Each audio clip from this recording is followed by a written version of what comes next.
இந்த அரசியல் கட்சிகளிடத்திலே ஒரு அறைகோல் விடுவோம்.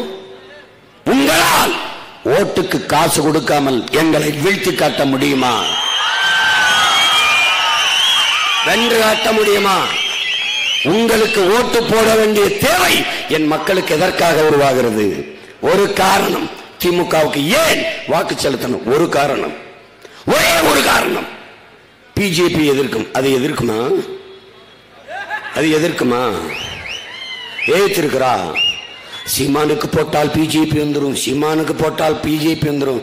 ஒரு பைத்தியக்கார கூட்டம். எனக்கு போட்டால் நான் தாண்டா வருவேன். டேய், இப்ப அப்படியெல்லாம் விட்டாங்க. இப்ப வேற மாதிரி கிளம்பிட்டாங்க. எப்படின்னா, பிஜேபிக்கு எதிரான ஓட்டை திமுகவுக்கு போக விடாம பிரிக்கிறதுக்கு தான் நீங்க தனியா நிக்கிறீங்களாம்ல. இது என்னடா புது ரூட்டா இருக்கு? அதாவது எப்படியெல்லாம் சிந்திக்கிறாங்க பாருங்க. இப்ப பிஜேபி அதிகமா நீங்க விமர்சிச்சீங்கன்னா அந்த ஓட்டு அப்படியே திமுகவுக்கு போயிடும். எனக்கு வராதா? டே பைத்தியக்காரருக்கு பிறந்த பைத்தியக்கார பயிலாம் நான் எனக்கு தாண்டா ஓட்டு கட்டிக்கிட்டு இருக்கேன். ஏய், நான் என் தம்பி தங்கச்சிலுக்கு தான் ஓட்டு கேட்கிறேன், எவனுக்கும் கேட்கல. நாங்கள் எங்களுக்கு கேட்கிறோம். தூய அரசியலை உருவாக்கி நல்ல ஆட்சி மலர செய்ய வேண்டும் என்கிற துடிப்புடனும் வெடிப்புடனும் களத்திலே நிற்கிற நாங்கள் எங்களுக்கு வாக்கு கேட்கிறோம். எங்கள் மக்கள் எங்களை நம்பி வாக்கு தருவார்கள். நாங்கள் வெல்லுவோம். அதனால் எங்களால் முடியும், உறுதியாக வெல்ல முடியும். நாம ஒரு காட்சிப்படுத்தி ஒரு படம் எடுத்தோம் வேட்பாளர்கள் அறிமுகம் செய்யறதுக்கு. என் அன்பு தம்பி தங்கள் தெரிஞ்சுக்கணும்ல தேர்தல் ஆணையம் எப்படி இயங்குதுன்னு. அதுல ஒரு காட்சி வருது, ஒரு தங்கச்சி பேசுற மாதிரி வருது.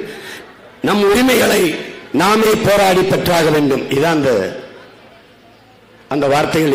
இதுதான் இதை நீக்க சொல்லுது தேர்தல் ஆணையம். இது நான் சொல்லல.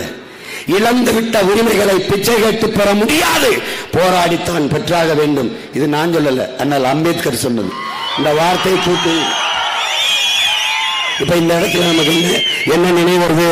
நம்முடைய தாத்தா தெய்வ திருமகன் முத்துராமலிங்க தேவர் அவர்கள், நீ ஊமையாக இருக்கிற வரை உன்னை தேசியவாதி என்பான், ஜனநாயகவாதி என்பான். உரிமை என்று பேசிவிட்டால் நீ தேச துரோகி என்பான். இப்ப உரிமை அந்த வார்த்தை வருதான். அது எதனால? அது எடுத்துடணும். அது வன்முறையை தூண்டுது. உரிமையை கேட்பதே வன்முறையை தூண்டுவதென்றால், அப்ப குஜராத் கலவரத்தில், இப்ப மணிப்பூர்ல நடந்த கலவரத்துக்கெல்லாம் பேர் என்ன வைக்கிறது? அதுக்கெல்லாம் பேர் என்ன?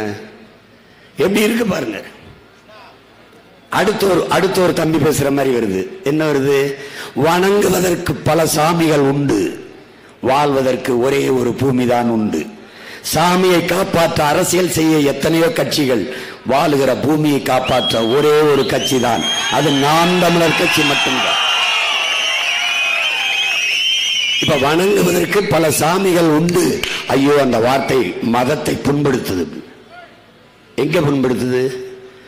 அரசு ஒரு மதம் சார்ந்து ஒரு கோயிலை கட்டி கோயிலை திறக்குது, அப்ப புண்படாத மதம். நாங்கள் வணங்குவதற்கு பல சாமி இருக்கு அப்படின்னு சொன்னதுல புண்படுதான். அந்த வசனத்தை தூக்கு. எப்படிப்பட்ட அறிவாளிகள் தேர்தல் ஆணையத்தில் வேலை செய்கிறார்கள் என்று அன்பு தம்பி தங்கைகள், அருமை பெற்றோர்கள் தெரிஞ்சுக்கணும்.